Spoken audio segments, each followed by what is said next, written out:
Class 12th, Subject Business Studies, Chapter 5th, Organizing, Lecture number 13.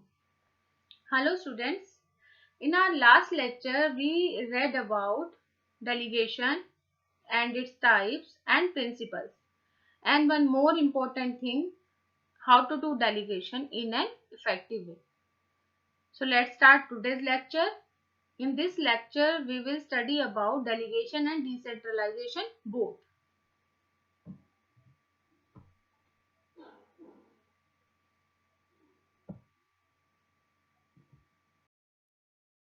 Importance of delegation. Why delegation is important in the organization? There are so many points. Number one, effective management. By delegation, managers pass their routine work to their subordinates, so they get more time to concentrate on more important matters. This will help them to excel in new areas and be more efficient and effective. See, delegation always help management for the effective management, because managers pass their routine work to their subordinates, so they get more time to concentrate on more important matters. The matters that are less important, they pass that matters to their subordinates. So this will help them to excel in new areas. They get themselves specialized in the new areas and be more efficient and effective by doing the particular task that has been assigned to them by the side of organization. Fine. So first of all, it is very effective in managing the task for a manager, because he is doing more important work himself and he has passed a less important work to his subordinates. Fine.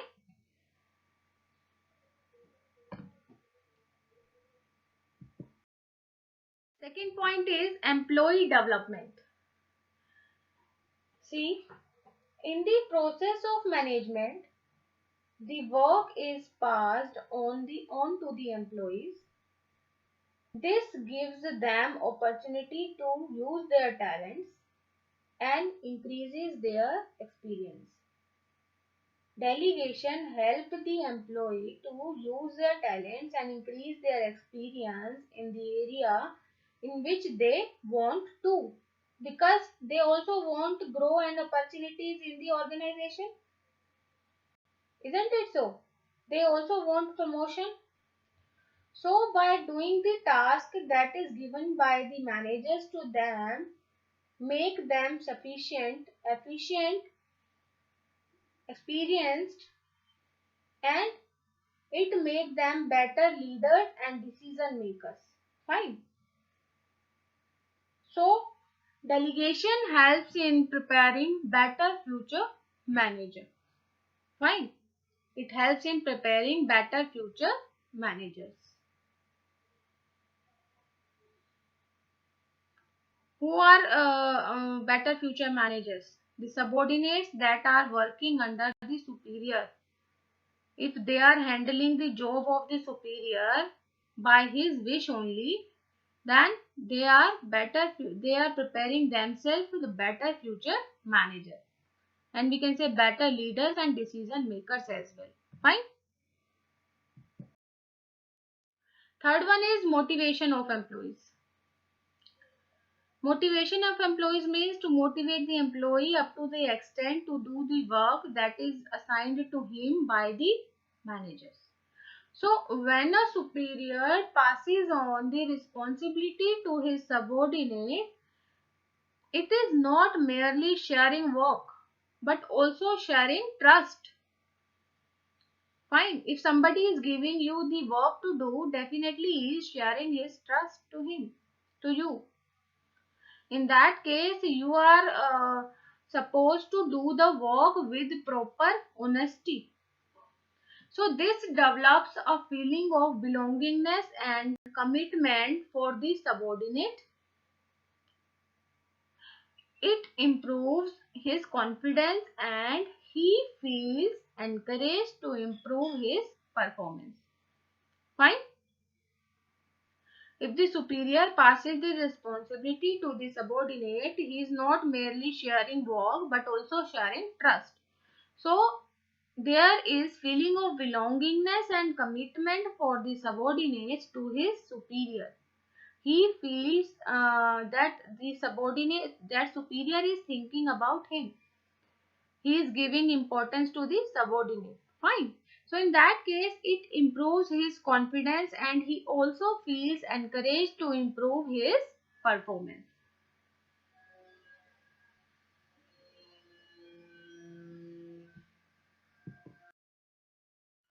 Fourth one is facilitation of growth. While passing on a responsibility and authority, the managers have to take care of the qualification and capability of the employees. They are saying whatever the task the manager has to give to the employee, he should know that whether the employee is capable of doing the particular task or not, because there should be proper qualification and capability of the employee for doing that particular task that has been assigned to him. So this division of work and specialization provides a ready workforce to take the leading position in a new venture. Fine. If you are doing your work, fine, definitely better and with proper honesty. And if you are doing the work that has been assigned by the superior to you, that means that you are preparing yourself for the new venture, and it also helps in expansion of the enterprise. It helps in expansion of the enterprise. Fine.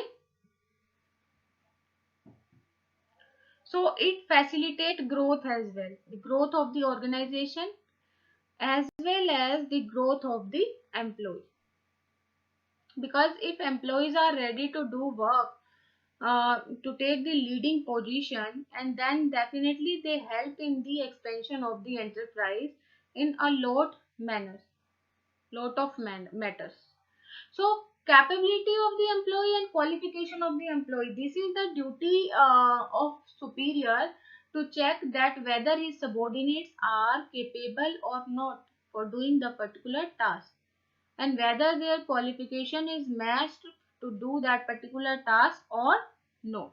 Fine. So it facilitates growth of the organization as well as the growth of the employees. Our fifth point is basis of management hierarchy. Delegation establishes authority relationships between employees. Authority responsibility relationships between employees means that all the employees are there with responsibility as well as the authority, so that they can do their work in a better manner. So the degree and flow of authority determines who is to report to whom. It also decides the power enjoyed by each job position in the organization. They are saying, see, beta, there is management hierarchy everywhere. Fine. The superior has to pass order to their subordinates, which they have got from their managers. So definitely, if there is authority responsibility relationship between employees, the degree and flow of authority determine who is to report to whom. In that responsibility, everybody knows who is to report to whom. So it also decides the power enjoyed by each job position in the organization. Say it be on the top level, say it be on the middle level management, say it will be at level of lower or supervisory level, we can say. Fine. So delegation is the basis of management hierarchy. By doing delegation, the superior can easily shed his responsibility to the subordinate, but in that case only he is the person who is accountable for fulfilling the particular responsibility given to him by top management. Fine? Understood this?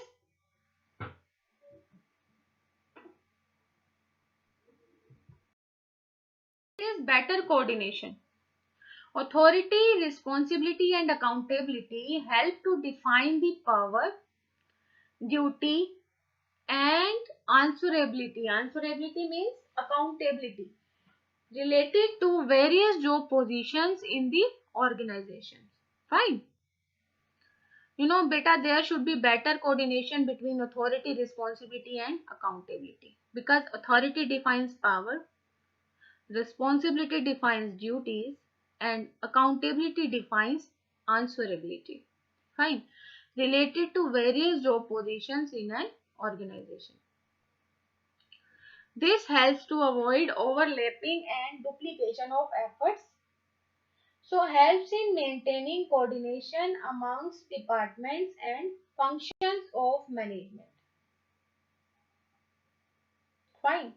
So this coordination helps in avoiding duplication of efforts. Definitely, if the authority, responsibility, and accountability are divided in the employees by defining the powers, duties, and answerability to various job positions, definitely it will help in avoiding the duplication of efforts and so maintaining the coordination among departments and functions of management. Fine. As I told you earlier as well that there should be proper balance between authority and responsibility. And if we have given some authority and responsibility to some person, that means that person is fully accountable for not doing or doing the particular task assigned by us or assigned by his superior. Fine.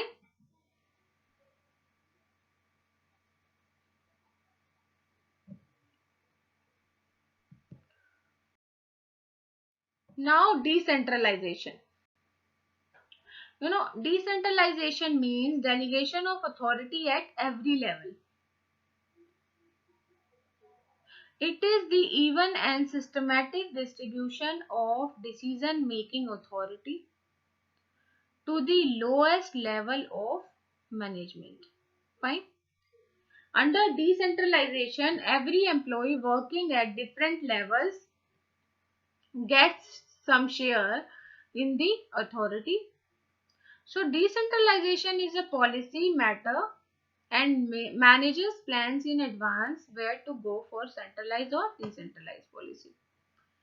They are saying that it is the systematic distribution of decision making authority to the lowest level of management. Under decentralization, every employee working at different levels gets some share in the authority.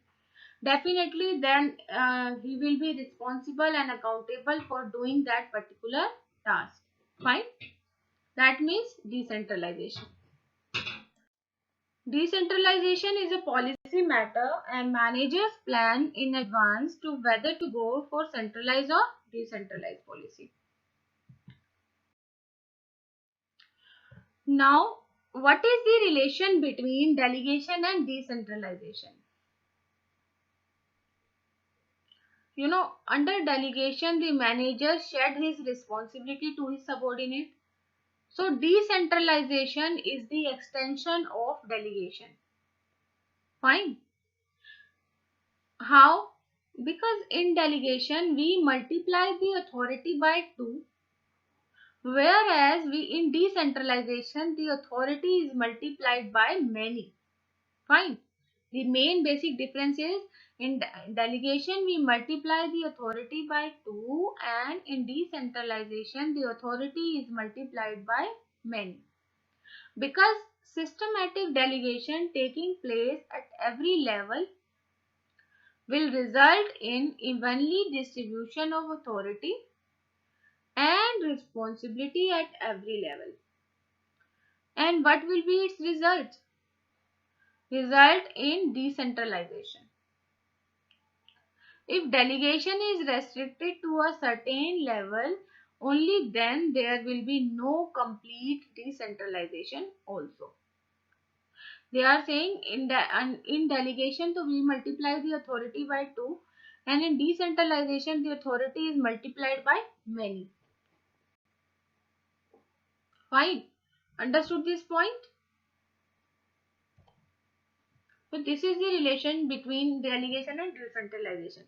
So we cannot say that these are different terms, because decentralization is the extension of delegation. Fine. It is the extension of delegation.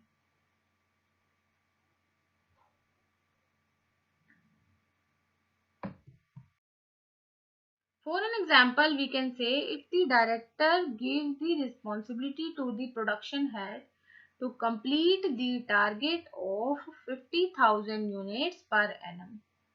Fine. And he has given him the authority to hire the required workers, decide their salaries and working conditions as well. So the production head further shares his authority and responsibility with the production manager to achieve the target and select the workers. Understood this example? The production head has been given the responsibility to complete the target of 50,000 unit पर annum. एक साल में 50,000 unit complete करनी है, and authorize him to hire the workers. Worker hire करने के लिए उसको अथॉरिटी दी, सैलरी डिसाइड करने के लिए अथॉरिटी दी, और वर्किंग कंडीशंस के लिए भी authority the. So the production head further shares his authority and responsibility with the production manager to achieve the target and select the worker. Fine. So the production manager in turn shares with the supervisor to select the workers.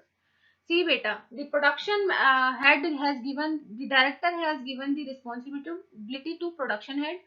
Production head has given the responsibility to production manager, and production manager has given the responsibility to select the workers to supervisor. Fine. So this sharing of authority and responsibility between the director, production head, production manager and supervisor will result in systematic distribution of authority at every level automatically. Fine.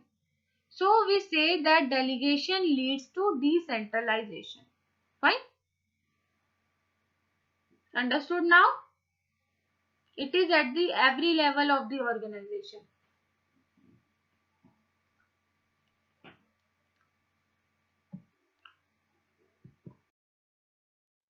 Now the difference between delegation and decentralization. First of all, meaning. You know beta, delegation means handling over an authority from one person of high level to the other person of low level. And what do you mean by decentralization? Decentralization is the final outcome achieved when the delegation of authority is performed systematically and repeatedly to the lower level. Fine. What is it? Delegation is a technique of management and decentralization is a philosophy of the management. Delegation is a technique and decentralization is a philosophy. Fine. Next one is accountability. Who is accountable for whom?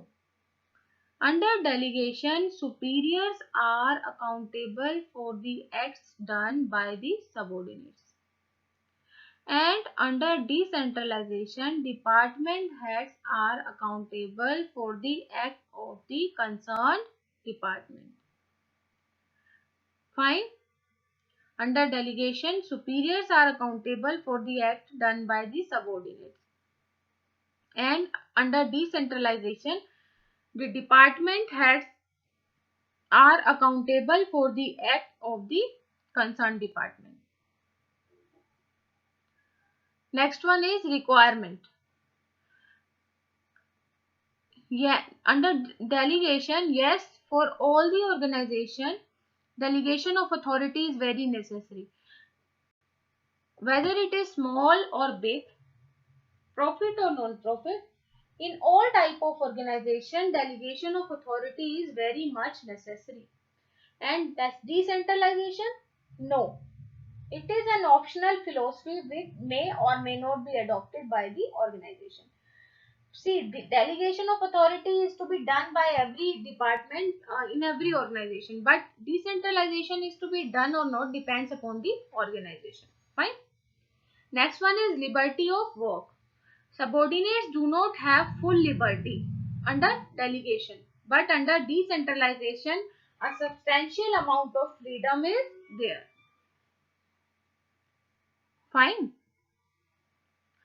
Next one is control. The ultimate control is in the hand of the superior. Under delegation, the ultimate control is in the hand of the superior. But under decentralization, the overall control is with top management, and it delegates authority for day-to-day control to departmental heads. It is clearly written over here. They delegate authority for day-to-day control to the departmental heads, and departmental heads are responsible for the activity of their departments only. Fine. Next one is relationship. It creates superior subordinate relationship. Delegation. Delegation creates superior subordinate relationship. And decentralization is a step towards creation of semi-autonomous unit. Autonomous, independent. Fine. So this is the difference between delegation and decentralization.